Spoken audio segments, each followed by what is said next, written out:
اسرائیلی جارحیت کے جواب میں حماس کے راکٹ حملے بھی جاری ہیں۔ اسرائیلی میڈیا نے حماس کے حملوں میں ہلاکتوں کی تعداد 1300 سے زائد ہونے کی تصدیق کی ہے۔ مرنے والوں میں 188 اسرائیلی فوجی بھی شامل ہیں۔ حماس کے الاقصی آپریشن نے اسرائیل کی چولیں ہلا دیں۔ فلسطینی مزاحمتی تنظیم نے اسرائیلی بمباری کے جواب میں تل ابیب، اسقلان، اشدود اور سید رود پر راکٹوں کی بارش کر دی۔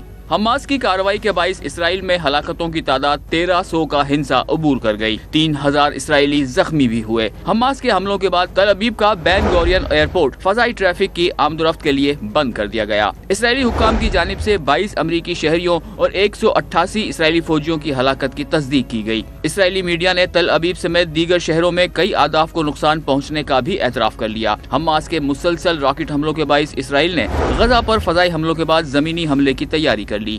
عالمی میڈیا کے مطابق 3 لاکھ صہیونی فوجی، ٹینک اور بھاری فوجی ساز و سامان سرحد پر پہنچا دیا گیا۔ مشرق وسطی میں کشیدگی ختم کرانے کے لیے امریکی وزیر خارجہ ٹونی بلنکن اسرائیل روانہ ہو گئے۔ ٹونی بلنکن مغویوں کی رہائی کے لیے کوششیں بھی کریں گے۔ روانگی سے قبل صحافیوں سے گفتگو میں امریکی وزیر خارجہ کا کہنا تھا کہ وہ دہشت گردی کے خلاف پرعزم ہیں۔ اسرائیل کی موجودہ صورتحال میں جرمنی نے اپنے 5000 شہریوں کو اسرائیل چھوڑنے کا حکم دے دیا۔ حزب اللہ نے اسرائیلی فوجیوں کو نشانہ بنانے کی فوٹیج جاری کر دی۔